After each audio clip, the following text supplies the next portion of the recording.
guys, welcome back to another episode of Football Update. This is Andy. And this is Robin. So guys, another trade deadline has come and gone.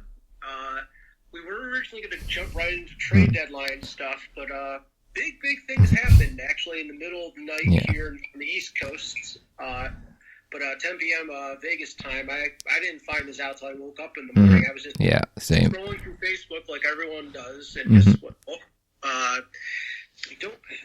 had it up. The thing that Mark Davis had up, but basically the gist of it was, I'm grateful for the time they put in, but they finally decided to move on from Josh McDaniels and forgive me, Robert, who was the GM? David Ziegler. Ziegler, that's it. Yeah, and I can't remember if we talked about it on an episode last year, Robin, but I think I did talk to you at some point last year, either recorded or not recorded, that I have a feeling he's not going to last, 2 seasons. And it's just, history repeated itself. He forced out the franchise quarterback of the franchise the second time. He did that with Jay Cutler in Denver. He alienated all the players, just got rid of Pete. I'm just flabbergasted, just trying to explain it. But, I'm happy for Raiders fans. Your thoughts on the firings, and where did the Raiders pick off? Or go forward, I should say. Yeah, it just seemed like from the get-go, every major decision that the McDaniels-Ziegler team made, outside of getting Devontae Adams, and even that move, they've done enough to just annoy him to the point that he apparently wanted, someone different than Garoppolo throwing him the ball, and a lot of the team did. So every move besides that, so you look at Hunter Renfrow, they signed him to an extension, you think he's going to be the next Welker or Edelman in their offense, and he's basically been non-utilized to the point that he had no trade value and no team wanted to take on his contract. Then you go to the Waller extension, then trading him a year later because you annoy him, because apparently he said, revealed that they were having a wedding, him and his wife, very close to the day, which Waller wanted to keep private. You have the car thing, move off him. You bring Garoppolo, and at first he doesn't have the guarantee, has to go through physical. Then they give him the 1-year guarantee, and then restructure, so it's basically guaranteed practically 2 years, although they can get out of it. And they might just rest him the rest of the year just to avoid any chance of injury. And then trying to think what other, the Chandler Jones thing, that was just, for a lot of reasons, but, he was a New England guy and that didn't work either. Tyree Wilson, number 7 pick this year, and he hasn't done much of anything next to Max Crosby when he's been in, so just an abject disaster on so many fronts, and if you count the Colts debacle where he said he was going to be the coach and then they hire all of his assistants and then he backs out, it's 3 just dead on arrival, practically. Yeah. I know Frank Reich didn't work out there, but at least he had a few good years. Yeah. I think Josh would have ruined it. I think it shows that, some coordinators are not good number ones, and it's, to me, there have been other Belichick disciples that have done bad, like Matt Patricia in Detroit, for example, but it wasn't egregiously what the hell are you doing kind of thing. And again, nothing against Jimmy G, but it's kind of maybe tragic irony, or not tragic irony, maybe a little karma, because that's what they did to Derek Carr. It's well, that's going to happen to your guy now. He has to sit out. So just very frustrating, but I'm happy for Raiders fans. I have no idea where they do go in the future.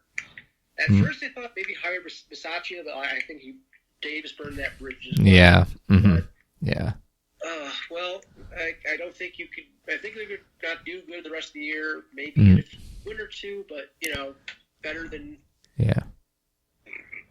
better than having all that go on. But moving to the trade deadline, some big moves. The Bears got Montez Sweat for a 2024 second-round draft pick from the Commanders. I find it was a great, pickup. Maybe they're trying to bolster the line for the future. The one thing I will say, it is kind of funny that they traded a second for him. And I think Sweat was drafted in the late 20s? Yeah, 26, I think. 26, yeah, that's right. And then the Commanders traded with the 49ers for Chase Young. And they traded the third-round pick for the number 2 overall pick from a few years ago. So I bet the Bears are like a WTF moment going on right now. But your quick thoughts on both these trades and what that could mean for both the teams that got them, and maybe at the end, your thoughts about what Washington is trying to do. Yeah, for the Bears, I think some people were like weirded out by how Chase Young ended up as a third-round compensatory, and then Montez was early second round, it looks like. And I think Montez Sweat, he's far more available, far more durable, more consistent, obviously. Has had at least 5 or 6 sacks every year he's been in the league. He's had double digits, I think, twice. And he's about to enter his prime. And guys like that aren't on the market very often. And if they are, a guy like Brian Burns, the Rams offered, I think, 2 2s and or 2 1s and a 2, and the Panthers said no because Brian Burns is an incredible player and pass rush is really paramount. And, whenever you draft those guys and develop them, you pay them a bunch, as we've seen with like the Bosas. So I think the Bears just needed another franchise staple at an important position. They have the right tackle in Darnell Wright. They have, maybe, if they can keep him signed, Jalen Johnson at corner. They invested highly in linebacker. Now you need like defense line, pass rush. So I think it's a decent move if they find a way to take one of those top 2 first round picks that they have. And if they end up both being top 5, they trade down one of them to a team needs a quarterback and acquire that pick and even a lot more. So I think in that sense it works out for them. And then the Niners, they basically like lost one of their executives, Rand Carthen, and then another one of their coaches, D'Amico Ryans, and they get compensatory picks from that. And so one of them they used to get a player like Chase Young, who opposite Nick Bosa put them with Armstead, Hargrave, and then they have high draft picks on the second part of the depth chart with Drake Jackson, Javon Kinlaw, Cleveland Farrell, and they have a loaded front 7 now, and especially front line, that they can just throw horses with one of the best D-line coaches in the league, Chris Kurasek, and just, keep getting pressure. And that's the thing. They've gotten pressures. They haven't gotten consistent sacks or the type of pressure to force turnovers. So if they get that in the second half of the season, get healthy on offense, they can make basically the same run that they made at the end of last year. Because they always have kind of a weird mid-season slump, and that's kind of what they're going through now. But if they, get the most out of him per half a season, then, maybe they get compensatory when he gets to free agency and signs a big deal. And then as for the Commanders, you have a feeling it's sounding like the Commanders weren't a fan of trading both those guys. They would rather have traded just Young because he freelances a lot and isn't as available.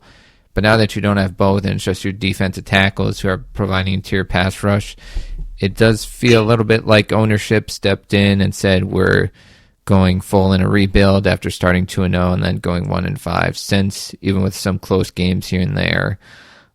So, yeah, I'd like to see what they can do with Howell if he's given the opportunity, and maybe with a high draft pick they add another weapon to his arsenal or start building that O-line. But going to be interesting to see what the Commanders look like the rest of the way with not the defensive line pressure that they had. Yeah, and the Vikings were the only team yesterday that not only traded for a player, but traded a player. They traded for Josh Dobbs. Obviously, they need to replace Kirk Cousins. I think smart, especially on both sides. The Cardinals are getting Kyler Murray back. Yeah. I don't know if he's starting this week, but see, the Minnesota received, in addition to Dobbs, a 7th-round pick. Yeah. Arizona received a 6th-round pick. So to me, it's a win-win. You got a 7th instead of a 6th, and you got a quarterback that can help you this year. So that's pretty good. I think the Cardinals need as many drafts as they can for rebuild. And then on the flip side, Minnesota got the exact 6th pick, but they got another 6th-round pick back and traded Ezra Cleveland, who lost his starting job, and that's helpful for the Jaguars because I know they need a little help on the line. So your thoughts on both these trades? Yeah, I think Dobbs may or may not be starting this weekend. They have Jaron Hall maybe set the 5th-round rookie to play against Atlanta this weekend, so we'll see. I do think, like you said, a lot of experience. He's, had this 2 or 3 times now where he's gone to similar systems, and within like a week, he's being prepped to be ready to go. And I think he can bring solid football, with Addison there, give a little bit more athleticism in the run game, in the play action RPO game. He's not going to be what Cousins was, but I think he can at least win a few games and stay semi-competitive throughout the end of the year.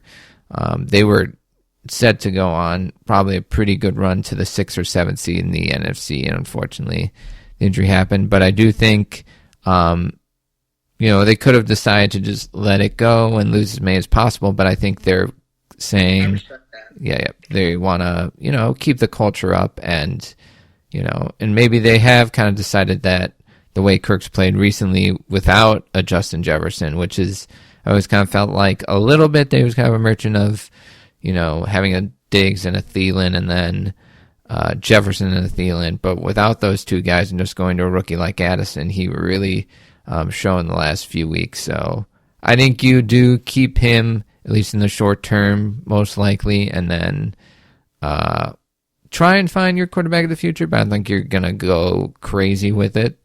And then we look... I do want to quickly say, add in the other thing for Dobbs. He was playing pretty darn good, and that was with the Cardinals, who are really bigger receivers. You got, like we said, Jordan Addison's been having himself a week. You got Hawkinson and Jeff Jefferson are coming back, so I'm pretty psyched to see what he can do there. But back to you with the Jaguars, Vikings. Yeah, I think Jaguars, they, like you said, need offensive line help, and maybe they could add another pass rusher, but I think Josh Allen's playing at a high level. Maybe they get more out of Trayvon Walker. And right now they're, I believe, probably the hottest team in the AFC and maybe even the league, 5-game win streak. One of them including the one against Buffalo. And, the Steelers game was ugly. They only got 9 points out of 5 drives that got into scoring territory to start the game. But those are the kind of games that you need to win occasionally, and doing it against a very good defensive team is huge. I think Jacksonville is a team that can compete for the 1 seed just by the fact that their division is a little bit weaker, and they're kind of on a roll right now, and they got a nice bye week. The Lions have traded the 6th-round pick for Donovan Peoples-Jones. I think that's a really good pick. I guess they're thinking Williams hasn't really bounced back yet, so there's kind of an insurance policy. I don't know too much what's going on with the Browns offense. Well, I guess offensively, they're kind of struggling right now, and I guess our defense is doing good enough. And if he's not playing enough, why not get a pick out of him?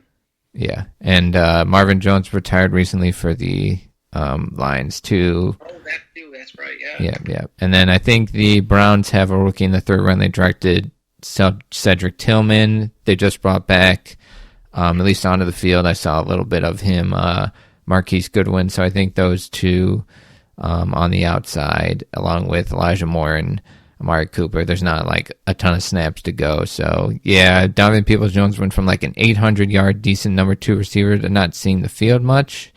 And now he gets to go to a place where back to, he was at the University of Michigan, and now, has a great athletic profile and can be really solid down the field, big time down the field.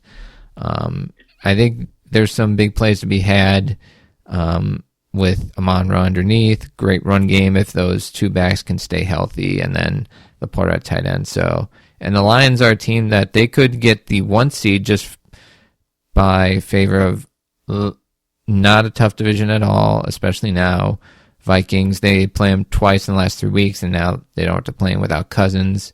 And 8 of their last 9 games after this bye week are in dome stadiums, and that's really where they operate best, on that turf. So, on that dome turf. And then the only one that isn't a dome game is at Chicago. So, who knows what Chicago's like later in the season. So, but yeah, I think Detroit could have, another team that could have gone pass rusher, but there weren't a lot of guys like a Danielle Hunter you were going to have to pay a 1 and some more, and especially in division. So that probably wasn't happening.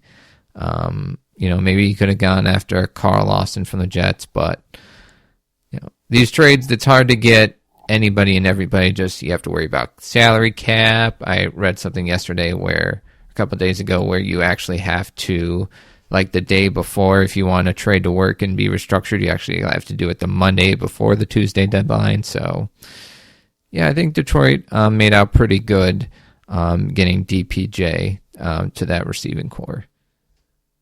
And lastly, certainly not least, Robin, the Bills traded for a cornerback for the whole week. I was hearing some stuff about the cornerback from the Panthers, and then, of course, Dante Jackson, yeah. The morning of or the night before, Jalen Johnson, right? Yes, yep. Was asked for me to seek permit trade, so that's what I was kind of waiting for all day at work yesterday. Wasn't hearing anything. I was getting a little worried, and then I got the news with my earbud that we traded for our 3rd round pick, which isn't bad because another 3rd round pick back for Tremaine. Yeah. And we got a 5th round pick from the Packers for Rasul Douglas, which that was like one of the things, like, you weren't expecting it. You're like, that's pretty good. Packers fans just had him go. Yeah, oh yeah. They thought it was a fair trade, but at the same time, from what I've been hearing, Robin, you're a great player. He has more, I believe, he has more interceptions in the past few years than the interceptions the Bills have the past few years. Great football mind, and the most incredible thing, is a real locker room leader. Yeah. I heard the past week, I believe it was the past Sunday, they're talking about how young players go to him to talk. So this could be a great thing for Kyer, since we are keeping Kyer. But your thoughts on the trade, and not just what he can do on the field for the Bills, but what he can do for the locker room. Yeah, they really needed, especially in the games coming up. I'm not sure how much he's going to play against Cincinnati, since he's got to, get up to speed with the playbook and how things work and everything like that. But you're going to need a guy like that against Pat Mahomes when you play the Chiefs. You're going to need him against the Philadelphia Eagles in a few weeks when you have to play A.J. Brown, Devonta Smith, Dolphins later in the season, the last game of the year, and just the AFC in general with all the great quarterbacks and receivers. So he's a great scheme fit, can play both the nickel and the outside, so you have some depth and versatility there. Like you said, he gets a lot of interceptions. I think he had 5 or so a couple years ago, then 4. And, he finds a way to be aggressive and make plays. That also comes with the risk here and there, but I think he's smart enough to take very calculated risks, has good size. I think 6'1", 6'2", 200, close to 210, I think. So, yeah, it's the type of move that they really, really needed, and they could have really gone all in on a Jalen Johnson, but I think they were smart to hold back on that because I think the Bears wanted a high second or early or late first for him, and that's a lot for a corner that you're then going to have to give an extension to. Whereas Rasul Douglas, he's signed through next year, but you can kind of finagle that contract however you want. So in the intermediate, he plays for the rest of the year, and then next year he can be, a guy that can play while Trey White recovers from the torn Achilles. Yeah, because I quickly with Trey, I remember the opinion. At the very least, let's see what he can do. Yeah. I believe it's 2 or 3 years left on the contracts. Yeah. And at the very least, like, he was getting back to form. Well, yeah. And it was a different part of his leg, so fingers crossed that. And Mm-hmm. I really love this trade mostly because the other two positions, which we are missing, we're definitely missing Matt Milano and Daquan. Last week, which I really loved, they were running some nickel and dime stuff where Jordan was kind of coming as a substitute linebacker. That was doing well. Yeah. And I think the defensive line is really starting again, they are absolutely missing Daquan. But they are starting to gel a bit, like especially watching that Thursday night game. And Jordan's really coming into his own, and Puna is starting to show some improvement I've seen. And the best thing, every single week, Von Miller is getting better and better. Like, that Thursday night game, he was getting so close. Which is very, very exciting. So I think, you put Jordan in those nickel and dime passes, like Taylor Rapp, you put him back with, excuse me, Micah, now you have Rasul. I think that's, again, it's not going to be as, you know what I'm trying to say. It's not going to be perfect. Missing Matt and Daquan is a huge thing, but I think that's good substitutions for what we have. Whereas corner clearly was the thing that killed us. Kendrick Bourne was wide open in that Patriots game, and Jair, thrown into the wolves, so to speak, in that London game. Really great pick. And again, like we said, you have Josh Moore on the practice squad as a player coach, and then you got Rasul here, who's still in his prime and also as a coach. So double thumbs up for me. So. Yep, same here. Hopefully, Ndamukong Suh and Orland Val Joseph is on the way too, just for some defensive line reinforcement. Yeah, so I would love to see Suh. That would be an incredible. Really cool thing. So we're going to quickly, guys, before we go over two of the primetime games this week. Of course, we have the Thursday night game between the Titans and Steelers first. Before we're getting into the game quickly, Robin, was really, really surprised what I saw on Sunday. I was thinking, okay, DeAndre barely has a few hundred yards, hasn't had a single touchdown. His contract is made to be trade-worthy. What's tradable.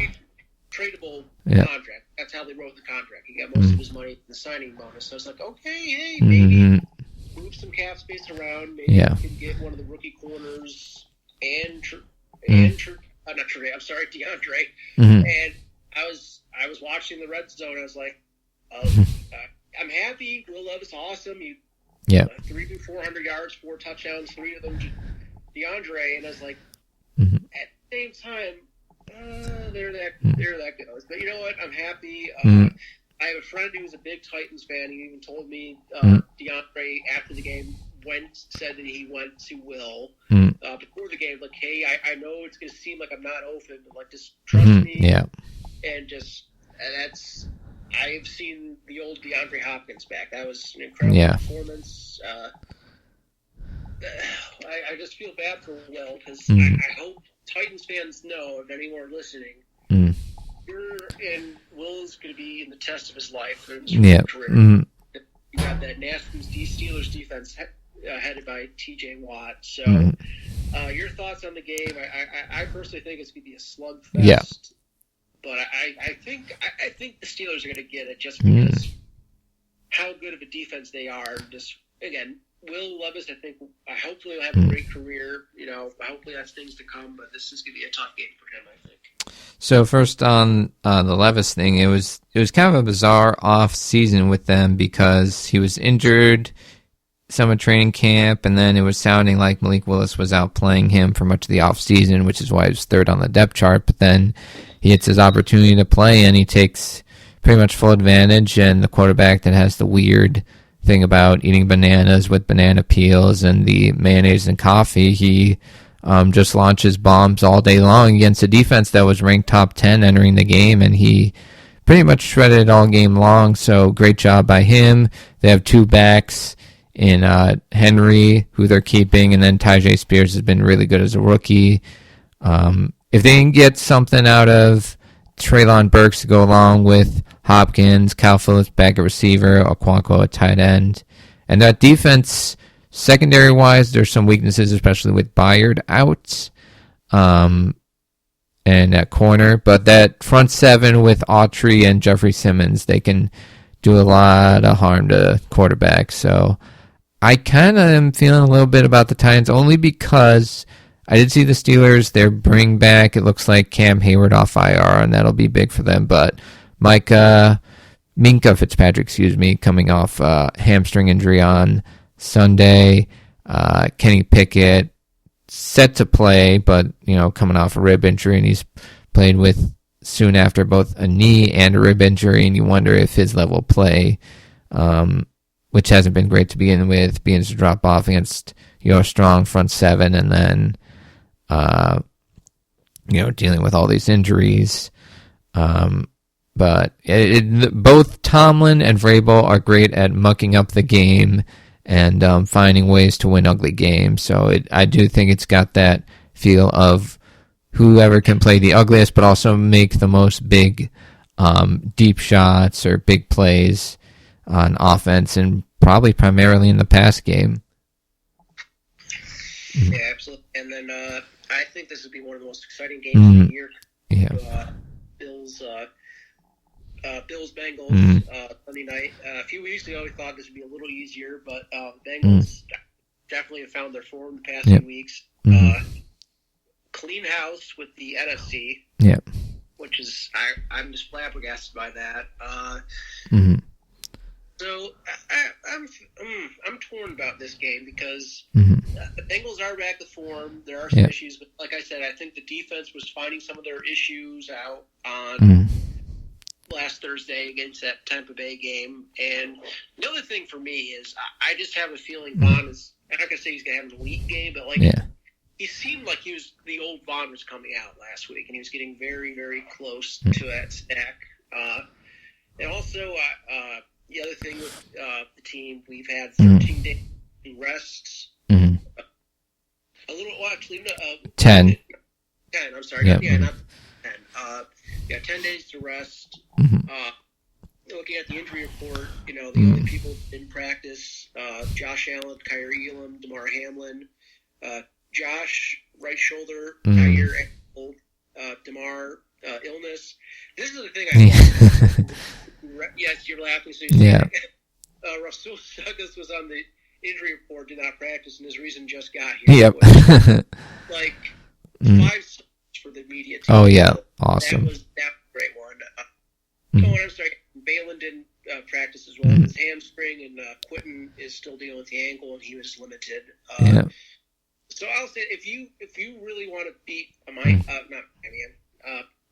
all over the place. If you want to beat this Bengals team, you need to be rested, and I really think this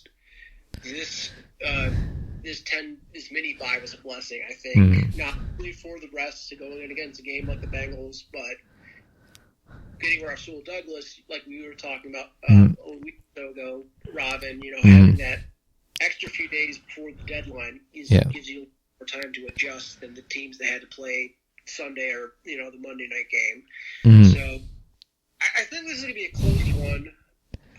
I might be going to my heart on this, but I'm going to give the slight edge to the Bills. I really think that last year's game really stuck in their craw, so to speak. That's like one of those motivator games, like how the Patriots a few weeks ago did not want to lose like 4 or 5 weeks. Yeah. So, your thoughts on the game? Yeah, it's definitely one of the games that popped up on the early schedule release as one that everyone would tune into, and it's one of those that, going off what Burrow did against the Niners, just picking them apart, finally having mobility, able to just go boom, boom, boom. And he, basically did that against the Bills, the Monday night game, last year, the start of it, and then in the playoff. And if you get that Joe Burrow and you don't get him off his spot, it's a game that can kind of turn into, and it doesn't happen often for the Bills, but a blowout game. So they definitely have to do some stuff there. And again, you don't really know how much Rasul Douglas will play, if at all. So your corners and secondaries whole are going to have to compete super hard. And I think the Bills do have now, if they can get what they got production-wise out of guys other than Diggs, like Shakir, close to 100. Dalton Kincaid's coming on really strong. Gabe Davis, had a couple off games, but then they really used him in the short passing game, and, hopefully he can hit a deep one or two. If you get that, yeah. That was, but I'm sorry, back to you. Yeah, no problem. Yeah, there's, if you can get that from those guys and also have a pretty good Diggs game, that'll help out immensely. The O-line's protected really well throughout the year. You are a little worried about, Josh, falling on his shoulder and needing, medical attention, but they appear to have a plan for him, practicing or not practicing and doing what needs to be done for him to be fully ready for game day. It's, again, I try not to pick these games, just see what happens and hope for the best. But, it's a game that they could certainly win, but it's also one that I have this, just based off what happened last year, this feeling that if the Bengals execute the way they're supposed to and the Bills don't get in their craw early, it's one that can get away from them.